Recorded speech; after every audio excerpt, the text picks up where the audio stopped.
Issue करते हैं। उसके बाद जो लाइव रिजल्ट है, लाइव रिजल्ट बहुत ही सक्सेस होता है। मैंने 2007-8 में सरिता जी से मिले थे, तो मैं पटना से गाड़ी से लौट रहा था, शाम को 7 बजे अपने हस्बैंड के साथ हमसे मुलाकात किए। तो वो उस समय पर्दा इनका यहाँ तक घूंघट था, बात जो हो रहा था।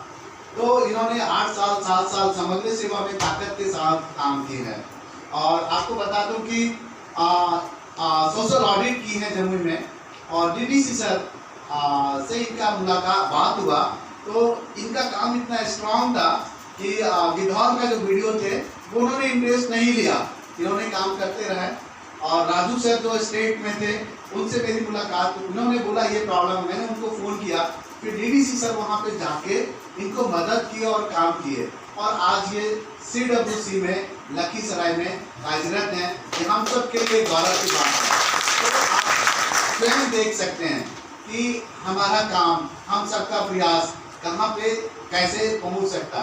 तो हम लोगों ने नहीं कुछ किया, खुद इनमें ताकत था चलने का, और चली हैं और आगे बढ़ी हैं। बहुत सारा संघर्ष झेली है जो हम लोगों ने देखा।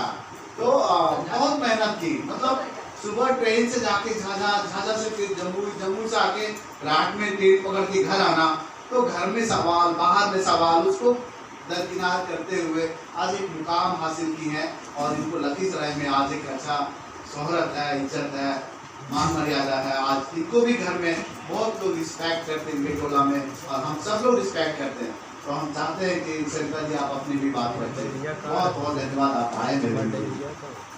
धन्यवाद सर। मेरा नाम सरिता कुमारी सर बताए हैं, और अभी प्रेजेंट में CWC में लखीसराय आदरणीय हमारे संगठन सर महेश सर, हमारे महिला थाना प्रभारी और हमारे गुरु। और आज जो आगे बढ़ने का प्रेरणा, उंगली पकड़ के जो चलने का होता है, बच्चा को जैसे सिखाता है, तो हमारे सर समग्र सेवा से जुड़ करके हमें बहुत प्रेरणा मिली। और शायद हिम्मत भी, जो कि चल नहीं सकते थे, वो बात रख नहीं सकते थे कहीं भी, और कैसे संस्था क्या होती है कुछ भी नहीं पता। बस सरकारी स्कूल में पढ़ाते थे, सर से मिले, सर से हमने बात रखा अपना, और सर ने ऐसा हिम्मत दिए कि आज जो भी है आप लोग के सामने। तो समग्र सेवा मेरे लिए एक माँ का भूमिका निभा है, जो कि अपने बच्चों को कैसे चलना सिखाता है, वही समय मिला है और आज चले हैं, जो भी प्रेरणा मिला। और आप लोग से भी यही गुजारिश मेरा है कि आप लोग भी अगर यहाँ से जुड़ करके करिएगा, जरूर अपना सक्सेस लाइफ में होइएगा। और आगे मैं बात ये रखना चाहती हूँ कि जैसे कि बहुत सारे बात जो है सब लोग बताए, DM साहब बताए, सर अधीक्षक सर बताए, जो हमारा क्या है कम्युनिटी में क्या पावर होता है, सर भी बताए कि जो जितना जानकारी आप रखिएगा, जितना नॉलेज रखिएगा, उतना मान सम्मान मिलेगा आपको। आपसे लोग क्यों बात करेगा, आप किन्हीं के यहाँ जाइएगा, क्यों बात करेगा। हम उनके लिए जानेंगे तब, तो उनको कुछ समाज में क्या है, कुछ उनको जानकारी दीजिए। सरकार की तरफ तो सारा चीज चलाया जा रहा है। अभी सर ने 16 प्रकार का योजना बताए, और एक बच्चा जैसे अभी सर्वे करने के लिए जाइएगा, 0 से लेकर के 18 साल तक सर्वे करना है आपको। जब बच्चा माँ का गर्भ में रहता है, उसी समय से सरकारी योजना का लाभ मिलने लगता है। भले हमें पता नहीं होता है, लेकिन हमें जानकारी रखना होगा। सर्वे करने के लिए जाएंगे तो पूरा जानकारी रखना होगा, और किसी के यहाँ जाकर के बैठेंगे, सारा जानकारी देंगे तो क्या वो नहीं बताएंगे। कैसे दोस्ती करेंगे, दोस्ती करने का तरीका हमारा क्या होगा। दोस्ती करने का तरीका से पहले अपने आप को परिपूर्ण कर लेंगे कि हमें किस तरह से करना है। दोस्ती का मतलब ऐसे नहीं कि जाकर के हम बात करेंगे, दोस्ती करने का मतलब हम जानकारी रखेंगे, उनको बताएंगे कि सरकार के द्वारा क्या सब योजना चलाया जाता है, योजना की जानकारी देंगे। फिर उनसे बात करेंगे कि कोई चाची दीदी, जैसे सर आपको बताया अभी, आपके घर में कितने बच्चे हैं। अभी हमारे जो भाई लोग हैं, बच्चे लोग हैं, वो जाएंगे, उनको लग रहा होगा फर्स्ट बार काम करने में कि कैसे हम काम करेंगे। हमें भी लगता था कि हम नया नया किसी के गांव घुस रहे हैं, तो क्या करेंगे। सबसे पहले हम सबसे पहले ये सलाह देंगे कि जिस गांव में आप सर्वे करने के लिए जाइए, सबसे पहले उनका मुखिया से मिलिए। अगर किसी के हम घर जाते हैं तो हम उन मुखिया से नहीं मिलते हैं, तो क्या हमें पावर क्या मिलेगी। हमें गाँव में जा रहे हैं, पहले अपने मोटो को समझाएंगे उनको कि हम किस लिए आए। आखिर कोई हम तो बहुत खुश हैं कि हमारे जिला में अभी NGO के नाम पर यहाँ कुछ भी नहीं चल रहा था। कुछ भी नहीं काम देख रहे थे। अगर यहाँ पर समग्र सेवा काम करती है तो हमारे उन बच्चे के लिए भविष्य सुधरेगा और आगे बढ़ेगा। और खास करके एजुकेशन लाइफ में इतना जरूरी है। एजुकेशन के बिना तो इंसान में पशु के समान हो जाता है ना। तो आप सबसे मेरा ये रिक्वेस्ट है कि पूरा बढ़ चढ़ के इस काम को करिए, ईमानदारी से काम करिए। जब जाइएगा, जाने के बाद में पहले मुखिया से मिलिए, मुखिया से मिल करके अपना बताइए, अपना परिचय दीजिए, समग्र सेवा का क्या काम है वो बताइए, आप क्या करने के लिए आए वो बताइए। फिर वार्ड मेंबर से मिलिए, मिल करके अपना पावर बनाइए। पावर बनाने से फिर डोर टू डोर जा करके आप सर्वे के लिए स्टार्ट करिए। सर्वे के लिए स्टार्ट करिएगा, जैसे कि सरकारी योजना बहुत सारा सब बताएं सर, आप सर्वे करिएगा, बहुत सारा डाटा आएगा। जैसे कि बाल मजदूरी के बारे में भी बताया कि वहाँ भी निकल के आएगा।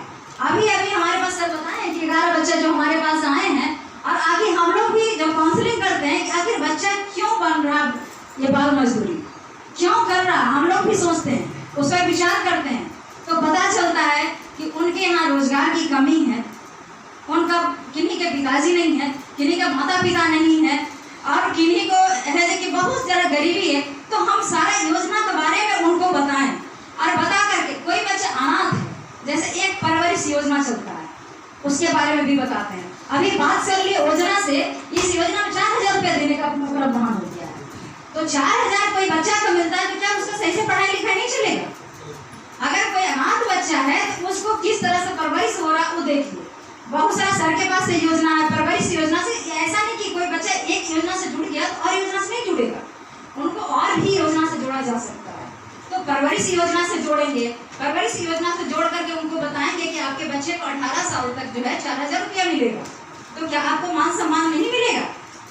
कोई किन्हीं का चाची परवरिश कर रहे हैं, उनको अनाथ प्रमाण पत्र मिलता है। सबसे पहले ये प्रक्रिया है कि वो हमारे यहाँ CWC में भेजिए, एक आवेदन के साथ जाएंगे, आवेदन को अवलोकन करके हम लोग वहाँ SIR करवाएंगे, वेरिफिकेशन करवाएंगे, वो सही पाया जाएगा तो हम लोग अनाथ प्रमाण पत्र इशू करते हैं। उसके बाद परवरिश योजना के लाभ के लिए वो भरा जाता है। जो आंगनबाड़ी दीदी होती हैं, आंगनबाड़ी दीदी भी वहाँ पर वो फॉर्म अप्लाई कर सकती हैं, वहाँ पर जाकर के भी करवा सकती हैं। आप उस चीज़ को जानकारी दीजिए। कोई बच्चा है उसको कैसे जन्म प्रमाण पत्र मिलेगा? बहुत सारा काम जन्म प्रमाण पत्र के लिए रुक जाता है, आंगनबाड़ी दीदी बनाती है ना। तो बहुत सारा चीज़ की जानकारी रखने की जरूरत है कि कैसे हम करेंगे। RT एक्ट पढ़िए। RT एक्ट में सर बता रहे थे कि जैसे 6 से 14 वर्ष के बच्चा जो है उसको मुफ्त एवं अनिवार्य शिक्षा दिया गया है। मुफ्त एवं अनिवार्य शिक्षा में क्या क्या है, कैसे उसमें लागू होता है, वो सब जानकारी रखिए। अभी शिक्षा नीति नया 2020 से लागू हो गया, उसको पढ़िए। जब पढ़िएगा तभी नॉलेज आएगा। समुदाय में बैठ करके 2-4 लोग बैठते हैं, उनसे जा करके बातचीत करिए। सरकार की तरफ से ऐसा योजना चलाया जा रहा है। आपके बच्चे से लैपटॉप ड्रॉप आउट है, लैपटॉप बच्चा के बारे में जानिए कि लैपटॉप बच्चा किसे हम कहेंगे, ड्रॉप आउट हम किसे कहेंगे। जो ट्रेनिंग का पार्ट होगा उसमें बहुत सारा बात बताया जाएगा। उसको वहाँ से जा करके फिर विद्यालय से जोड़ेंगे, विद्यालय के प्रधानाध्यापक से मिलिए। अगर जहाँ भी हम लोग का भी जरूरत होता है, बेझिझक हम लोग को भी कॉल करिए, किसी भी समय कॉल करिए, मदद करने के लिए तैयार रहेंगे। कहीं भी मुखिया से हम बात करने के लिए तैयार रहेंगे, कहीं के जो भी आंगनबाड़ी दीदी है चाहे कुछ भी है, हम वहाँ सहयोग करने के लिए तैयार रहेंगे। जानकारी लीजिए, सारे लोग आपके सपोर्ट में रहेंगे। आप हिम्मत बढ़ा करके कदम बढ़ाइए। और बहुत अच्छा चीज इसमें दिया हुआ है, शिक्षा से एक भी बच्चा छूटा, संकल्प हमारा टूटा। आप लोग भी ये संकल्प बनाइए कि हमारे जो नन्हारे जो बच्चे हैं, आगे देश का भविष्य हमारा है, उसको मिलजुल करके हम लोग बढ़ाएं। और लखीसराय के लिए एक संकल्प करें कि जो हमारे सर लोग आए हैं, ये इनका नहीं, हमारा उत्तरदायित्व बनता है। इसमें ये नहीं है कि कोई जिम्मेवार, हम एक नागरिक जो है, एक सदस्य है, गांव का मुखिया हो या जिला का पदाधिकारी है, सबका दायित्व बनता है कि इस मुहिम में शामिल होकर के अच्छे से ईमानदारी से इस काम को आगे बढ़ाएं।